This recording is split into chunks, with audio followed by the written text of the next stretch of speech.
po sa inyong lahat!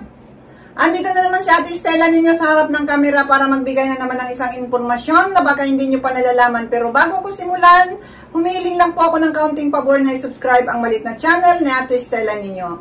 Guys, huwag na tayong paligoy-ligoy pa. Simulan na natin ang ating topic ngayon. Ang topic natin ngayon ay tungkol naman ito kung bakit maraming babae ang mas gustong laruin ang kanilang tinggil o mani at magpalabas kaysa ipasok si Manoy sa kuweba ni Eva naman ito. So maraming nagtatanong ito sa ating comment section at ginawan ko na lang din ito ng isang video para naman pangkalahatan kung bakit mas gusto karamihan ng mga babae na magpalabas doon sa kanyang tinggil kapag ito ay nilalaro at mas gusto ng karamihan. So, yan po ang ating topic ngayon. Pero disclaimer lang po, ang impormasyong ibinibigay sa video na ito ay para sa mga layuning pang-edukasyon lamang at hindi nilayon bilang kapalit ng professional na payong medical. Maraming salamat po.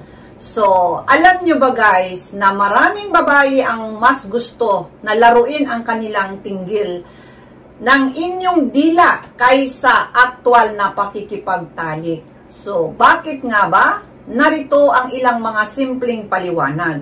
Number 1, malakas na orgasmo.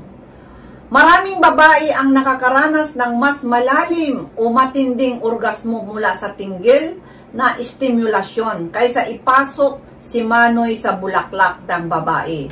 Dahil ang mani o tinggil ay direktang nauugnay sa sexual pressure. No?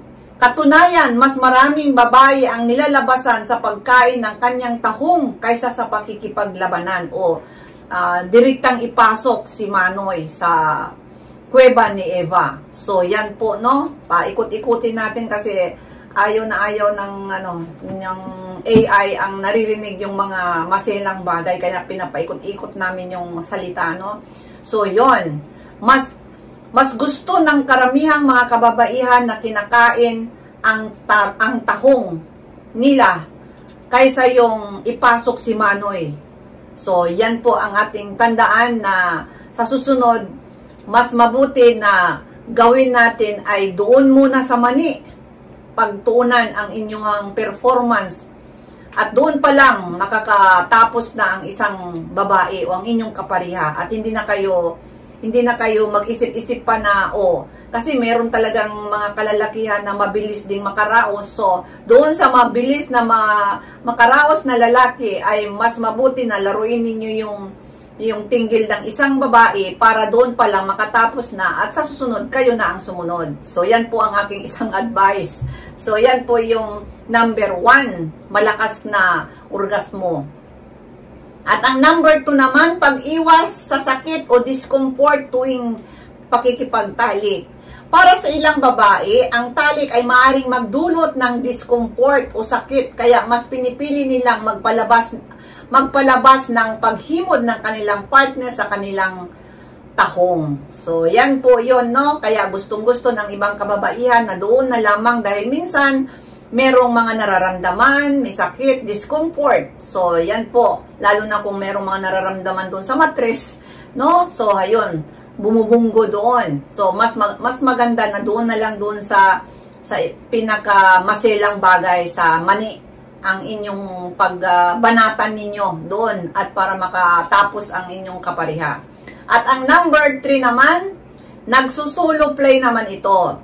Kapag ang babae ay nagsasarili, mas kinakalikot niya ang kanyang mani kaysa mismong bulaklak o butas ng kanyang bulaklak. So, alam nyo na guys na mas sensitibo talaga ang mani kaysa doon sa butas ng bulaklak, no? Ang pagkakaalam siguro ng mga kalalakihan na yung kamay namin ay ipinapapasok doon ang mas nasisiyahan. Hindi po. Mas nasisiyahan po doon sa mani. Doon ang kinakalikot kapag ang mga ibang kababaihan ay nagsasarili. So, yan po ang katotohanan. At ang number 4 naman, yung foreplay naman ito. Maraming babae ang mas nasisiyahan sa romansa. At ang mani, ang pinaka masayang bagay kapag ito ay kinalikot ng kanyang kapariha dahil ito ay tawag dito, yun na nga, napakasensitibo po. Kaya yun ang pinakagusto talaga. Mas sensitibo pa po ang mani kaysa doon sa ng saging ng isang lalaki. Tandaan po natin ito, mas talaga ang mani, ang tinggil. Mas sensitibo sa lahat sa katawan ng isang babae.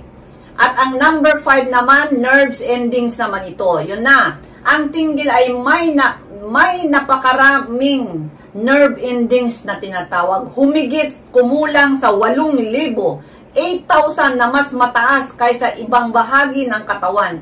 Kaya ito ay napakasensitibo sa sensasyon. So, yun na nga ang nerve endings. Ano ba sa Tagalog ang nerves endings? Yung mga ugat, no? Mga ugat-ugat ba?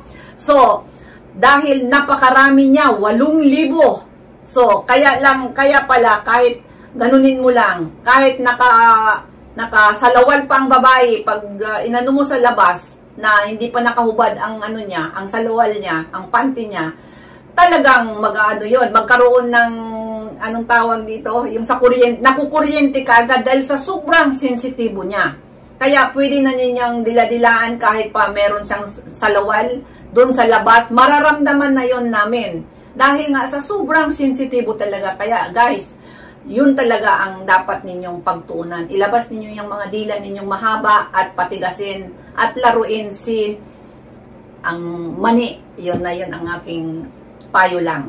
At ang panglas naman natin, emotional na connection. Ang ilang babae ay nakakaramdam ng mas malalim na emotional na connection sa kanilang partner kapag nagpo-focus sa mani. No? Kapag focus doon sa mani ang ginagawa ng kanyang partner kaysa ipasok si Junjun sa butas ng bulaklak ng kaparihan ng babae. So, ang ibig sabihin, mas nagkakaroon ng emotional connection ng isang babae kapag pag kinakain, dinidilaan ang kanyang tahong ng kanyang kapariha, mas doon siya nagkakaroon ng emotional connection sa kanyang kapariha. O, asan kayo dyan? Mas tinalo pa yung labanan, yung pakikipagtalik, no? So, yun na. Mas tinalo pa siya. Kaya, yun guys, tandaan natin na talagang uunahin natin doon kung gusto nating madaling mapalabas natin ang isang babae, i-focus natin doon sa kanyang mani, at saka pagkatapos yun, pag